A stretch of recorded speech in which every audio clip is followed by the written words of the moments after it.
ওয়ালাইকুম আসসালাম ওয়া রাহমাতুল্লাহি রাব্বিল আলামিন ওয়াসসালাতু ওয়াসসালামু আলা রাসূলিহিল কারীম আম্মা বাদ।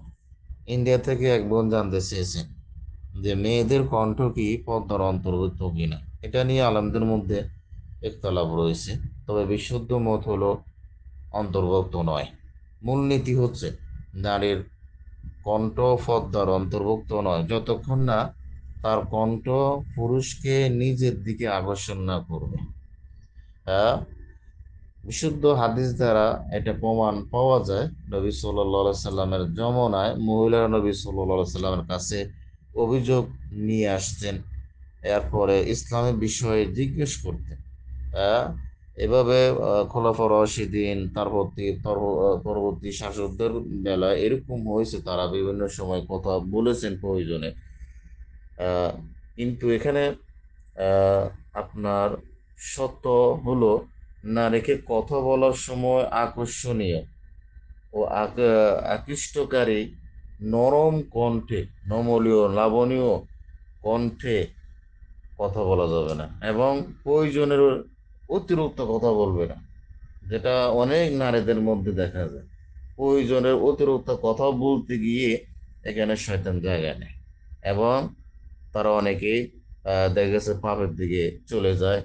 আহ, পুরুষও পড়ে যায় এবং নারীও পড়ে যায়। ওই জন্য নারী প্রয়োজনের বেশি পর পুরুষের সাথে কথা বলবে না, ততটুকু কথা বলবে যতটুকু কথা বলার প্রয়োজন ততটুকু বলবে।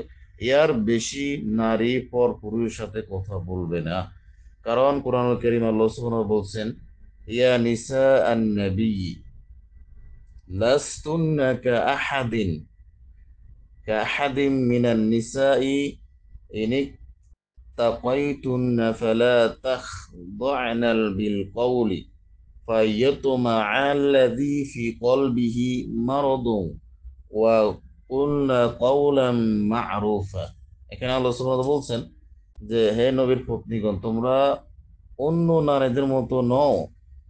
যদি তোমরা আল্লাহকে ভয় করো তবে পর পুরুষের সাথে কোমল কণ্ঠে এমন ভাবে কথা বলো না, যাদের অন্তরে ব্যাধি রয়েছে, রোগ রয়েছে, নারীদের প্রতি যে আকৃষ্ট হওয়া, তারা আপনার আকৃষ্ট হয়ে যাবে। অতএব তোমরা তাদের নরম সুরে কোমল কণ্ঠে কথা বলো না।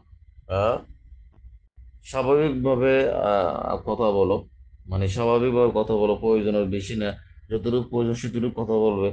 কণ্ঠ এমন লাবণীয় ভাষা কথা বলবে না, এমন আপনার কণ্ঠে কথা বলবে না যেটা পুরুষরা আকৃষ্ট হয়, বা যাদের অন্তরে বেঁধে আছে তারা আকৃষ্ট হবে, তারা ক্ষতি করবে হয়তো।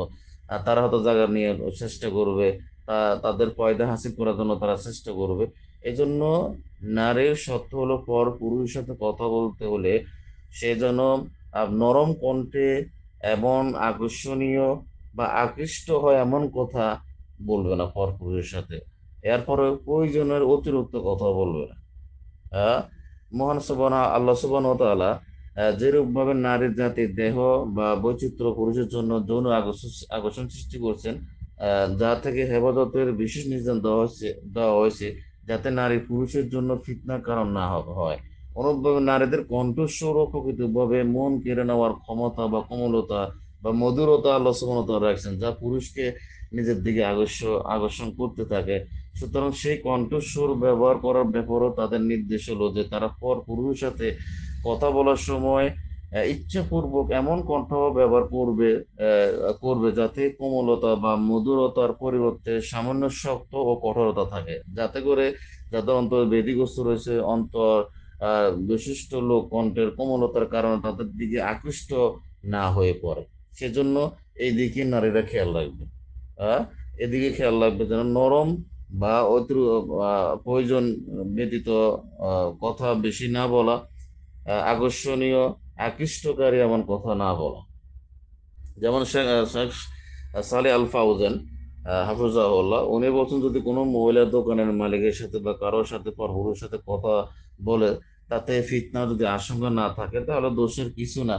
তবে মহিলা পুরুষের সাথে সাধারণ আহ, চাহিদা বা প্রয়োজন ছাড়া বেশি কথা বলবে না, বা প্রয়োজনের বাইরে বেশি কথা বলবে না, যাতে করে ফিতনার আশঙ্কা থাকতে পারে বা শয়তানের আশ্রয় নিবে। আহ এমন ভাবে কথা বলবে না, আকর্ষণীয় ভঙ্গি বা হাসি ঠাট্টা বা কণ্ঠস্বর বা কোমল বা লাবণীয় ভাবে কথা বলবে না। ঠিক আছে, প্রয়োজন হিসেবে যতটুকু কথা বলার প্রয়োজন অতটুকু কথা বলে, আর বেশি যেন নারী কথা না বলে। আল্লাহ সুবহানাহু ওয়া তাআলা আমাদেরকে বোঝার তৌফিক দান করুক।